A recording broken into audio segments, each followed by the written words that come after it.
Wow. It's my birthday present for myself. Nice to meet you. My wife is fortunate she's married. We get to go to. You realize that it's just recorded. Luckily, yeah, nice. I'm recording. Yeah, we're not recording. We're not recording. We are. We are. Are. Yeah. Okay, so we can go ahead and get started. Yeah. So just, seeing if the other two were joining us. Well, I know Michelle is going to be absent. Oh, okay. Barbara? I And think Barbara's. Barbara, I'm She said- not sure. she She's was- not feeling well. Okay, she said she was gonna try and log in for Caucus, Okay. but Well, she can, she can always log in. All right, so this is our Common Council Caucus meeting. Do you all need me to introduce you all, or?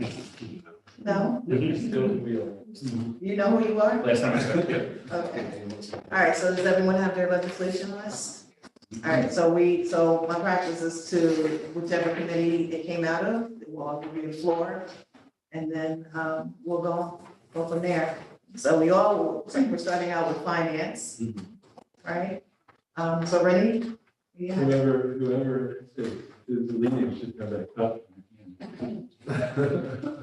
because I'm speaking. But then if you're trying to get people to read it, lose all your drink. All right. This is the resolution about the property that's on Delaware Avenue that we've talked about.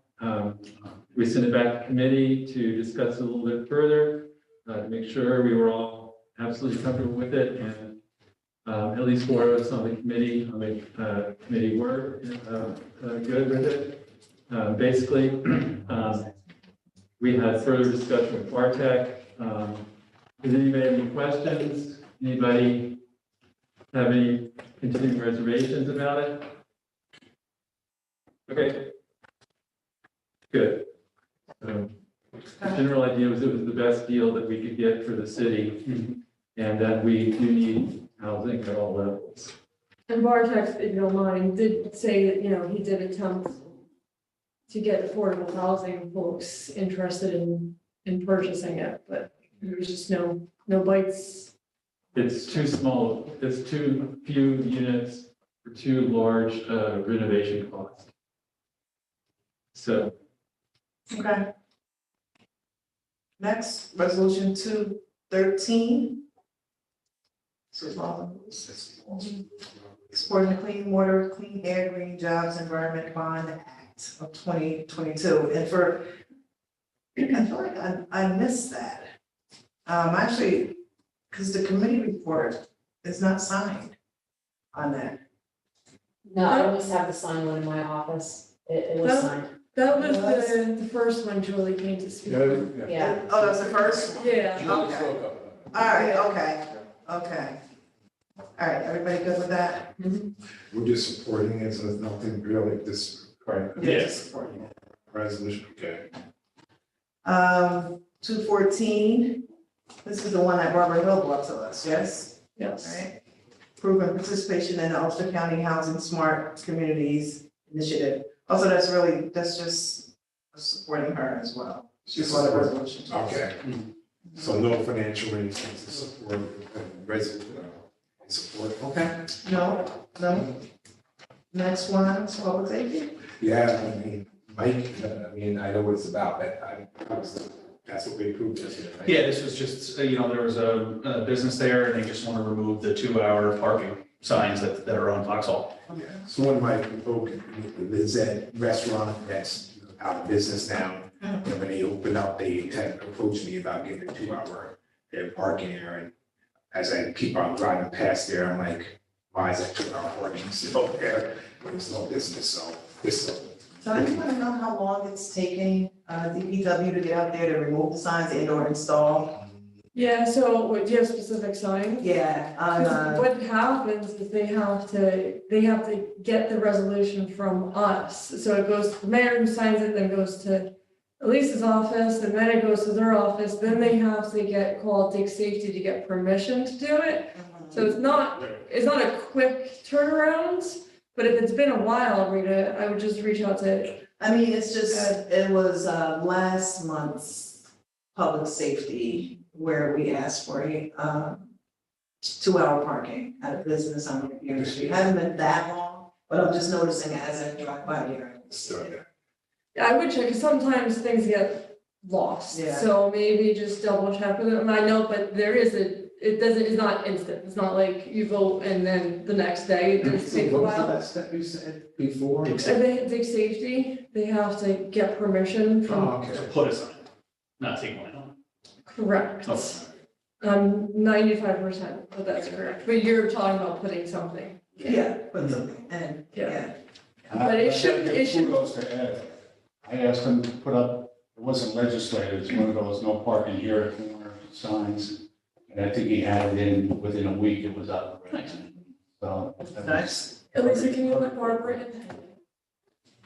That's a very nice picture there, Barbara. Hi, Barbara. Hi, Barbara. How's everyone? We should say Barbara, I was always thinking, I mean, when we were talking about Barbara. Yeah, you gotta distinguish. Yeah, When we talk about Barbara, we say Barbara, GP. We say Okay. Barbara Hill is Barbara H. That's okay. All right, so the next one, is finance, I think, yes? 216, the rescue plan, Oh, right. Yeah, so this is just a set of rules basically to make sure that what we do in terms of spending the money for the American Rescue Plan is done according to the rules. And so it lays out all procedures, practices, and necessities there. everybody met the new project manager? That's Bill. Did we meet, didn't we, is this the one you wanted to get feedback from everybody? Mhm. No, this is not the one. No. Okay. And All this right, is thank you. state mandated, right, or some federal? Yeah, there's a mandate that mandation? you have to have Yeah. the, You have to have the rules, guidelines yeah. and rules, yeah. Yes, okay. For some reason, we have to develop them. I guess there's distinctions between what different municipalities are gonna do or something. It seems like they say, here's the rules, but whatever. Yeah, so we develop these and they're very closely in alliance with what the federal government requires. We're totally in alliance. Okay. Next one is the finance 2, resolution 2217. All right, so this is a request from RUPCO. They, as you probably know, have obtained the quality insight that's just over the border in the town of Ulster. It's over there where all the car dealers are, where Radigan Steakhouse used to be. I always meant to go there. Missed my chance. But, and so they are going to turn that into affordable low-income housing, but they would like to ensure the water supply. And so, and at a reasonable rate, since it's, residential. So this is just setting in place the deal that will afford the town new residential rate at a 5% premium over rates paid by Kingston residents for the quality and development. And continuing to charge a 50% premium for commercial hookups in the town of Ulster, Ulster County, New York. All right, everybody good with that? Yes, sir. Excited about that project over there. Okay. And you also have 218? I could actually talk on that one because this didn't come from finance. I approved this separately yesterday Okay. because it's just amending something that's already passed out, I think last meeting, right, Elisa? There was a typo discovered and it needs to be fixed. It's timely, so I accepted it. So you're not voting on anything different than what you've already voted on, just fixing a typo. But it's still gonna be placed on the floor tomorrow. Yes, This will be read with the correction. in it. correct. Thank you. And That was then, 218. Those that was two. 218. And then the next 3 were out of laws and rules. These are local laws. So local law 3 of 2022, Julie came and spoke to us about this. There's quite a bit of discussion on this one where they had in there, we asked her to take out something, I think it had to do with It the was the sidewalks. Yeah. The sidewalks where they wanted authorized non-toxic landscaping maintenance. And so we didn't think that homeowners sidewalks, homeowners should be responsible for the sidewalks. unless they were, city owned.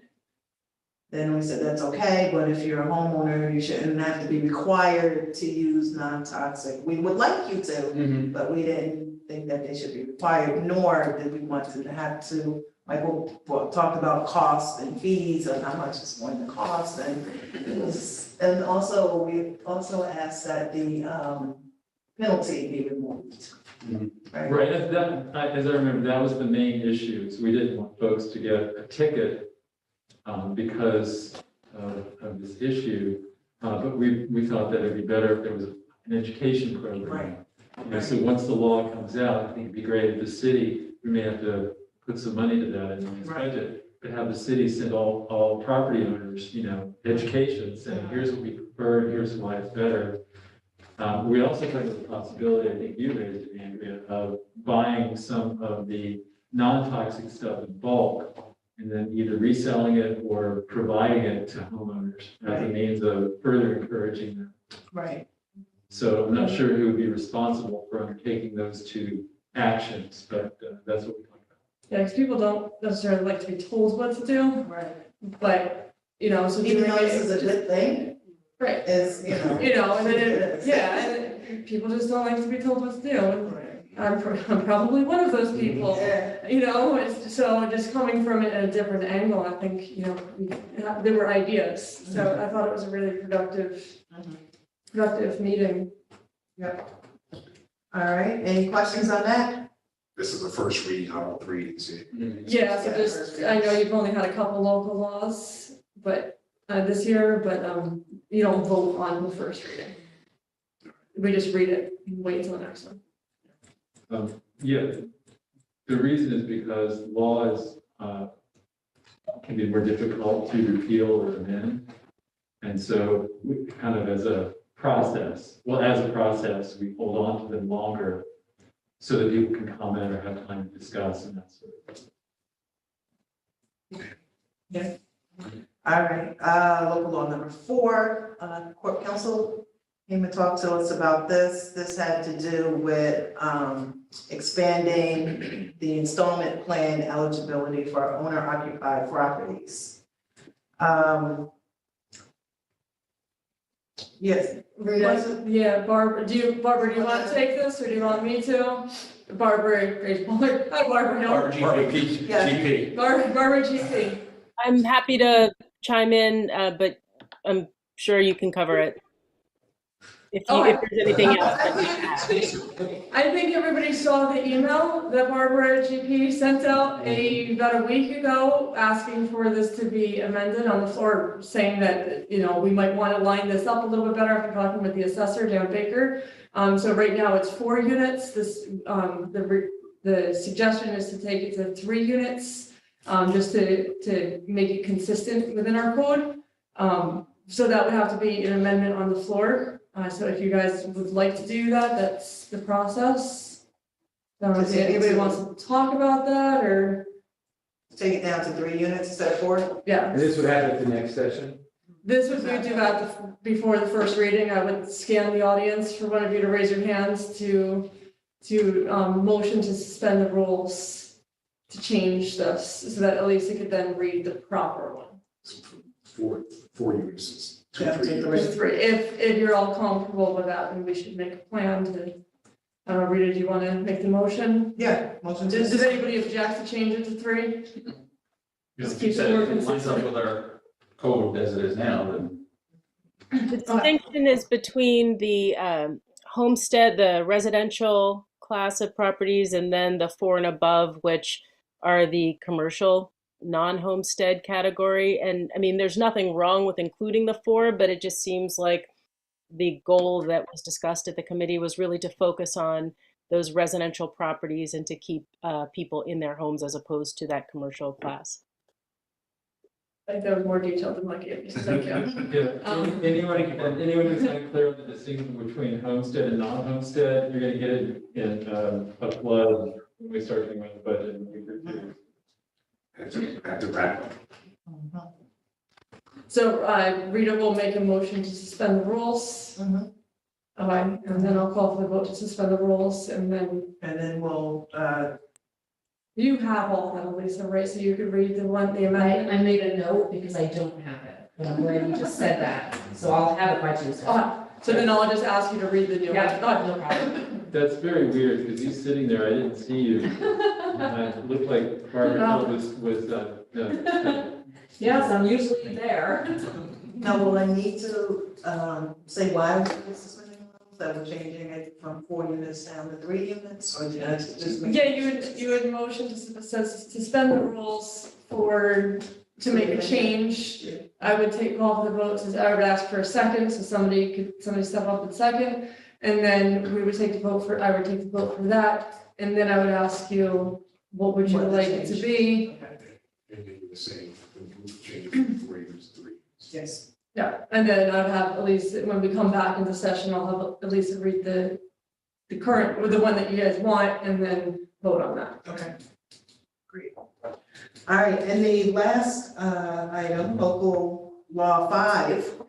This also came from court counsel. Do you want to talk to us about this, or you? Sure.